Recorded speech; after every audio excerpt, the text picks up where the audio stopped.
सरकार आता काही विचारच करेना. त्यांना वाटते आता काही गाव खचले या तसंच खसू द्यावं वाटतंय काय की त्यांना. आता हे घराचे भेगा, हे लेकरं लहान, म्हातारे माणसं, गरोदर महिला कसे राहतील? आता हे झालं. पुनर्वसन तरी व्हायला पाहिजे ना लवकर. पुनर्वसन पण नाही, आमचं राहण्याची सोय पण नाही. काहीतरी करायला पाहिजे. पुनर्वसन पण करा म्हणा आणि आमची हे राहण्याची सोय सगळं करा. इथं जर गाव खचलं, आम्ही येताना जर अचानक खचलो, आमचं काही झालं तर सरकार काय करणार आहे? आम्ही एकदा गेलो की गेलो. ते आमचं राहण्याचं सगळं आमचं वरी हे करायला पाहिजे. आम्हाला खाली यायची पुन्हा हे सगळं व्हायला पाहिजे नाही. इच्छा सगळं खाली. मग आता रात्री वगैरे पाऊस झाला तर कसं राहता मग? रात्री पाऊस आला आम्हाला काही घरात पण बसू वाटत नाही आणि बाहेर पण बसू वाटत नाही. घरात तर आम्ही पाऊलच टाकत नाही, कारण की जर अचानक खचलं तर मग आम्ही लहान लेकरं ते घेऊन घरातून बाहेर येऊसर जर खाली गेलो तर काय करावं? त्यामुळे आम्ही दिवस रात्र बाहेरच झोपलेलो असतो. आता काय मागणी? आता मागणी काय करता? आता मागणी फक्त पुनर्वसन लवकर व्हावं, आमची राहण्याची सोय लावावा फक्त तेवढंच, आणि आमची लेकरा बाळाची सगळं आता सध्या सोय करावा तात्काळ. कशी परिस्थिती आहे? कसं राहताय तुम्ही? आता काय मागणी आहे? आता एवढी बिकट परिस्थिती आहे ना, या खेड्यात तर राहण्याची इच्छा नव्हतीच, पण हे देवाच्या दयाने आम्ही राहत होतो. पण आता हे पण आमचं खचलंय ना, आणि सरकार कसलंच ध्यान देत नाही. त्याच्यामुळे आम्हाला वाटतं सरकार गेल्या वर्षी पण असेच यायचे जायचे बघायचे, आणि कपिलधारात आम्ही वर्ष कस तरी काढले 4 महिने, नंतर परत पुन्हा त्यांनी काही विचार केला नाही. आणि आता पावसाळा चालू झाला तरी आणखीन आम्हाला म्हणले गायगोटे देतो, आम्हाला गायगोटे पण दिले नाहीत सरकारनं. आणि नंतर आता गायगोटे नाही तर आम्ही रात्र असे उजडतो, पाऊस आला तर लेकरं मांडीवर घेऊन बसतो. अशा परिस्थितीत ते सरकारला पण समजायला पाहिजे ना, हे लेकरं घेऊन कसे बसायलेत म्हणून. आणि सरकारने आम्हाला तात्काळ आमचं पुनर्वसन करून आम्हाला घरदार बांधून आमच्या शेती पण आम्हाला वर घेऊन द्यायला पाहिजे. जर आम्ही शेती करायला आलो जर अचानक असलं ह्या रस्त्यानं तर ह्याला जबाबदार कोण राहणार आहे? याला सरकारला जबाबदार ठेवावं लागेल ना. आणि विधवा बायाचा सुद्धा प्रश्न याच्यात आहे. सरकार म्हणतो एकच म्हणजे जे एक लेक आहे त्याला आई सांभाळीन, पण ज्या वेळेस सरकारला सुद्धा ती परिस्थिती माहिती, जर एखादा मुलगा जर आई वडिलाला जर बघत नसेल तर त्या आईनं कुठे राहायचं? रस्त्यावर राहायचं का?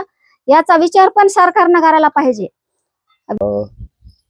कसं राहता? किती दिवसापासून ह्या भीषण परिस्थितीत तुम्ही जाता?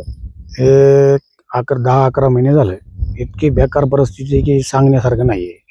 आणि इथं पाऊस काळ आता थोडासा कमी, पाऊस काळ जास्त झाल्यावर इथं भीती इतकी वाटते संध्याकाळी की आज पडझड झालेली, पुन्हा ह्याच्यात कुठं साप असेल, कुठं काय असेल, काय अनेक प्रकारच्या भीती आहेत तिथं. आणि दवाखाना असला काय असला जाण्यासारखा मार्ग नाही राहिला. इकडं सगळं खाली खाचल्यामुळं इकडून रस्ता नाही, इकडून कपिलधाराकडून रस्ता आहे, सगळं घाट सेक्शन आहे आणि राहण्यासारखी पद्धत नाही इथं राहिलेली. आणि शासनाने आता काहीतरी आपलं केलंय, हे काहीतरी 18 कोट का काहीतरी मंजूर.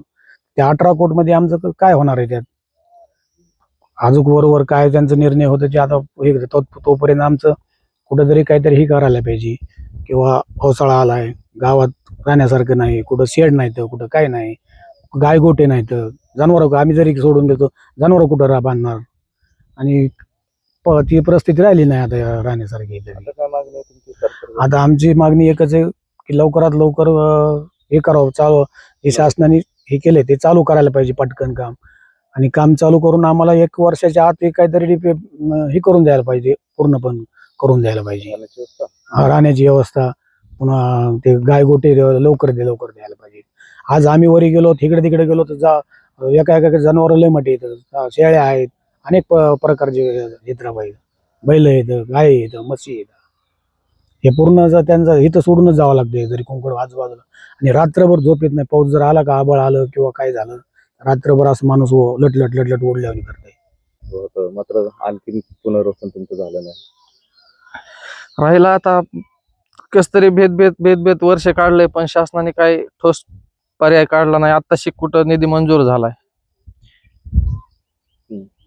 कसं राहतं मग इथं? तसंच भीत राहावं लागतंय. आता आम्हाला दुसरा पर्याय येत नाही, आमच्याकडे दुसऱ्या जमिनी नाहीत. ह्या ज्या जमिनी आहेत याच खाली शेती आणि वरी गाव आहे, याच्यातच राहतो. भीती वाटते. आता पाऊस चालू झाला, आता जास्त भीती आहे. पहिले उन्हाळ्याचे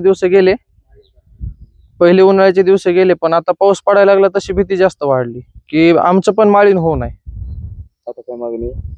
आता मागणी हीच आहे की पाऊस जोपर्यंत चालू आहे, आता हेच पुनर्वसनाचं तर झालंय, निधी मंजूर झालाय, त्याचं काम पूर्ण होईपर्यंत आम्हाला तात्पुरते कुठेतरी राहण्याची व्यवस्था करावी.